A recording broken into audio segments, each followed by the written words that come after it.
യേശുവിൻ്റെ ശരീരവും രക്തവും സ്വീകരിക്കുന്ന എല്ലാവരിലും ചിലർ അവരുടെ ആഗ്രഹത്തോടെ യേശുവിനെ സ്വീകരിക്കണമെന്നും മറ്റു ചിലർ എല്ലാവരും സ്വീകരിക്കുന്നത് കൊണ്ട് ഞാനും സ്വീകരിക്കുന്നു എന്ന് ചിന്തിക്കുന്നവരുണ്ടാകും.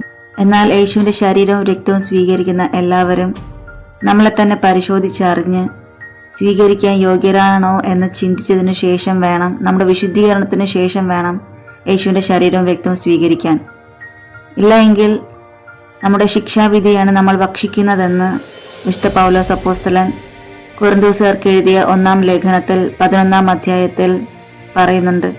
മലയാളം POC ഓഡിയോ ബൈബിളിന്റെ ആ ഭാഗം നമുക്കൊന്ന് കേട്ടു നോക്കാം.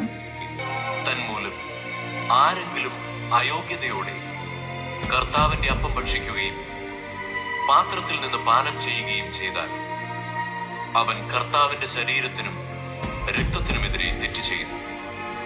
അതിനാൽ ഓരോരുത്തരും ആത്മശോധന ചെയ്തതിനു ശേഷം ഈ അപ്പം ഭക്ഷിക്കുകയും പാത്രത്തിൽ നിന്ന് പാനം ചെയ്യുകയും ചെയ്യട്ടെ. എന്തുകൊണ്ടെന്നാൽ ശരീരത്തെ വിവേചിച്ചറിയാതെ ഭക്ഷിക്കുകയും പാനം ചെയ്യുകയും ചെയ്യുന്നവൻ തന്റെ തന്നെ ശിക്ഷാവിധിയാണ് ഭക്ഷിക്കുന്നതും പാനം ചെയ്യുന്നതും.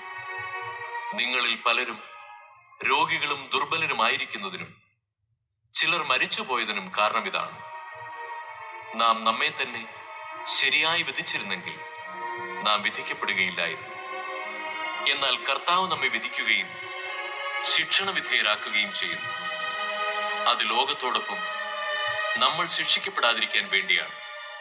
യേശു നൽകിയ ശരീരവും രക്തവും നമ്മുടെ പാപമോചനത്തിനും നിത്യജീവനും വേണ്ടിയാണ്. അത് ഒരുക്കമില്ലാതെ സ്വീകരിക്കുന്നവരാണെങ്കിൽ അത് നമ്മുടെ ശിക്ഷയ്ക്ക് കാരണമായി തീരും. അതിനാൽ നമ്മൾ തന്നെ നമ്മളെ സ്വയം പരിശോധിച്ച് സ്വീകരിക്കാൻ നമ്മൾ യോഗ്യരാണോ എന്ന് ചിന്തിച്ചതിനു ശേഷം മാത്രം യേശുവിൻ്റെ ശരീരവും രക്തവും അത്രമാത്രം പരിശുദ്ധമാണ് യേശുവിൻ്റെ ശരീരവും രക്തവും.